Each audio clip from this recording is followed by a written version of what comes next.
पन्ना जिले के समाचार अब विस्तार से। 48 घंटे पहले प्रकाशित विज्ञापनों को कराना होगा पूर्व प्रमाणित। विधानसभा निर्वाचन अंतर्गत मतदान के 48 घंटे पहले प्रकाशित होने वाले विज्ञापनों को पूर्व प्रमाणित कराना होगा। इसके लिए भारत निर्वाचन आयोग द्वारा निर्देश भी जारी किए गए हैं। मध्य प्रदेश में विधानसभा निर्वाचन 2023 के लिए एक ही चरण में 17 नवंबर को मतदान प्रक्रिया संपन्न होगी। भारत निर्वाचन आयोग द्वारा प्रिंट मीडिया में मतदान की तिथि व मतदान के पूर्व दिवस पर प्रकाशित होने वाले राजनीतिक विज्ञापनों के पूर्व प्रमाणन के लिए समय सीमा तय कर दी गई है। प्रिंट मीडिया में प्रकाशन के लिए विज्ञापनों को पूर्व प्रमाणन के लिए आवेदनों को मतदान के दिन और मतदान के पूर्व दिवस पर विज्ञापन के प्रकाशित होने की प्रस्तावित तिथि से 2 दिन पहले मीडिया सर्टिफिकेशन एवं मॉनिटरिंग कमेटी MCMC को आवेदन देकर पूर्व प्रमाणन कराना होगा। एग्जिट पोल तथा इसके परिणाम का प्रकाशन या प्रचार 7 से 30 नवंबर तक पूर्ण प्रतिबंधित रहेगा। मध्य प्रदेश विधानसभा निर्वाचन 2023 की आदर्श आचार संहिता प्रभावशील है। आदर्श आचरण संहिता के दौरान 7 नवंबर की सुबह 7 बजे से 30 नवंबर तक शाम 6:30 बजे तक निर्वाचन के संबंध में किसी भी प्रकार के एग्जिट पोल का आयोजन तथा प्रिंट या इलेक्ट्रॉनिक मीडिया में इसके परिणाम का प्रकाशन या प्रचार प्रसार अथवा किसी भी अन्य तरीके से इसका प्रचार प्रसार करने पर प्रतिबंध रहेगा। भारत निर्वाचन आयोग द्वारा 31 अक्टूबर 2023 को इस आशय की अधिसूचना जारी कर दी गई है। जारी अधिसूचना में स्पष्ट किया गया है कि निर्वाचन के दौरान सभी मतदान क्षेत्रों में मतदान की समाप्ति के लिए नियत समय पर समाप्त होने वाले 48 घंटों के दौरान किसी भी इलेक्ट्रॉनिक मीडिया में किसी भी ओपिनियन पोल या किसी अन्य मतदान सर्वेक्षण के परिणामों सहित किसी भी प्रकार के निर्वाचन संबंधी मामलों के प्रकाशन पर प्रतिबंध रहेगा।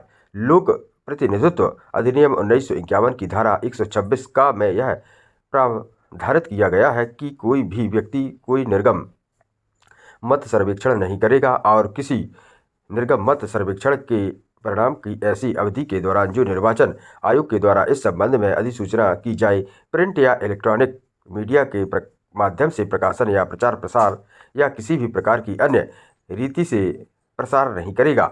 यदि कोई व्यक्ति इस प्रावधान का उल्लंघन करेगा तो ऐसी अवधि के कारावास से जो 2 वर्ष तक की हो सकेगी या जुर्माने से या दोनों से दंडित होगा। आबकारी टीम ने खेत में गड्ढे में छुपाई शराब पकड़ी। विधानसभा निर्वाचन के दृष्टिगत जिले में अवैध शराब के विरुद्ध लगातार अभियान चलाया जा रहा है। आज मुखबिर द्वारा थाना देवेंद्र नगर क्षेत्र अंतर्गत ग्राम बड़ी गुखौर में एक व्यक्ति द्वारा अपने घर में स्थित अवैध शराब बेचने की सूचना पर आबकारी टीम मौके पर पहुंची और पूरे घर की विधिवत तलाशी ली, लेकिन शराब के साक्ष्य नहीं मिले। आबकारी टीम में शामिल महिला नगर सैनिक के घर के पीछे स्थित खेत की विधिवत तलाशी ली तो एक पेड़ के नीचे संदिग्ध अवस्था में पेड़ की डालियां और पत्ते पड़े हुए थे।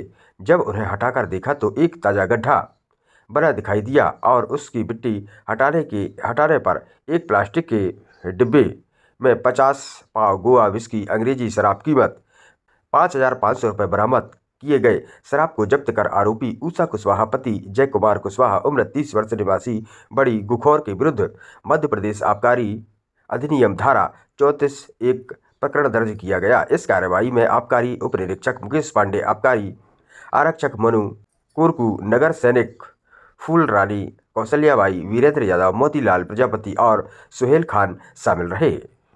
आपराधिक मामलों की मीडिया में करनी होगी घोषणा। भारत निर्वाचन आयोग के निर्देशानुसार विधानसभा निर्वाचन के सभी उम्मीदवारों को उनके विरुद्ध लंबित तथा दोष सिद्ध आपराधिक मामलों की मीडिया में घोषणा करनी होगी। यह घोषणा निर्धारित प्रपत्र फॉर्मेट C1 एवं C2 में नाम वापसी की अंतिम तिथि से लेकर मतदान होने की तारीख से 2 दिन पहले तक कम से कम 3 अलग अलग तारीखों में प्रकाशित करना होगा। यह सामग्री कम से कम 12 आकार फॉन्ट में समाचार पत्रों में उचित स्थान पर प्रकाशित की जानी चाहिए ताकि व्यापक रूप से प्रचारित किया जा सके।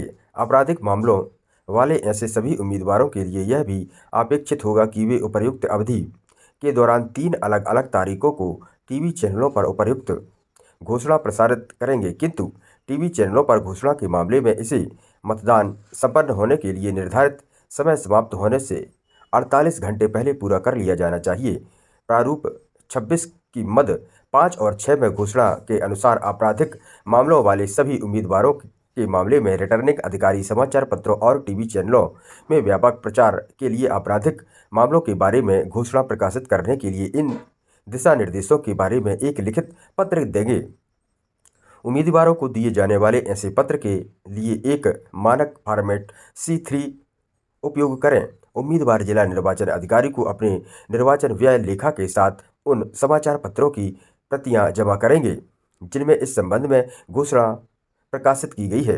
राजनीतिक दलों द्वारा बनाए गए आपराधिक मामले वाले उम्मीदवारों के मामले में उम्मीदवारों को रिटर्निंग अधिकारी के समक्ष यह घोषणा करना होगा कि उन्होंने अपने राजनीतिक दलों को अपने खिलाफ आपराधिक मामले के बारे में सूचित कर दिया है। ऐसी घोषणा के लिए प्रावधान प्रारूप 26 में नई जोड़ी गई मद 6 का में किया गया है। ऐसे सभी राजनीतिक दल संबंधित राज्य के मुख्य निर्वाचन अधिकारी को एक रिपोर्ट प्रस्तुत करेंगे जिसमें यह बताया गया कि उन्होंने इन दिशा निर्देशों की अपेक्षाएं पूरी कर ली हैं और इनके साथ ही दल द्वारा प्रकाशित की गई घोषणाएं पत्रों वाली पेपर कटिंग संलग्न हैं। प्रधान जिला एवं सत्र न्यायाधीश ने लीगल एंड डिफेंस काउंसिलिंग कार्यालय का किया शुभारंभ। मध्य प्रदेश राज्य विधिक सेवा प्राधिकरण जबलपुर के निर्देशानुसार राष्ट्रीय विधिक सेवा प्राधिकरण नई दिल्ली की legal and defence counselling modify scheme 2022 के अंतर्गत आज जिला न्यायालय पन्ना में legal and defence counselling system के कार्यालय का शुभारंभ हुआ। प्रधान जिला एवं सत्र न्यायाधीश भावना साधु द्वारा फीता काटकर व दीप प्रज्वलित कर कार्यालय का शुभारंभ किया गया।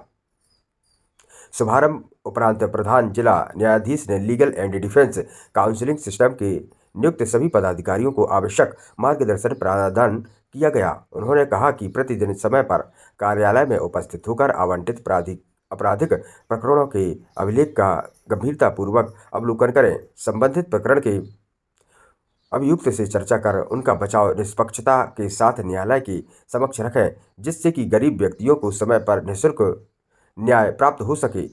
जिला न्यायाधीश व सचिव ने बताया कि उक्त सिस्टम समाज के अंतिम वर्ग के ऐसे कमजोर व्यक्ति को जो निर्धनता व अज्ञानता के कारण स्वयं का बचाव नहीं कर पाते हैं, उन्हें न्याय देने के उद्देश्य से विद्वान अधिवक्ताओं के चयन द्वारा प्रारंभ किया गया है। इस मौके पर विशेष सत्र न्यायाधीश RP सोनकर, जिला न्यायाधीश सह सचिव जिला विधिक सेवा प्राधिकरण राजेंद्र कुमार पाटीदार, जिला न्यायाधीश इंद्रजीत रघुवंशी व महेंद्र मंगोदिया, मुख्य न्यायिक मजिस्ट्रेट चंद्र सिंह साक्या, JMFC शिवराज सिंह गवाली, मोहित बड़के, प्रीतम शाह, श्वेता रघुवंशी, श्वेता आर्या, तनिष्का वैश्य, जिला विधिक सहायता अधिकारी Devendra Singh Paraste, chief legal and defence counselling Anand Tripathi, deputy legal and defence counselling Karan Singh, assistant legal and defence counselling Vijay Laxmi, Rohit Nayak, Shashank Chaturvedi व अभिभाषक संघ के सचिव रत्नेश खरे तथा कार्यालय के कर्मचारी देवी दीन अहरवार, प्रशांत कुशवाहा, चंद्रकांता यादव, लोकेंद्र सिंह, खुर्शीद अहमद भी उपस्थित रहे।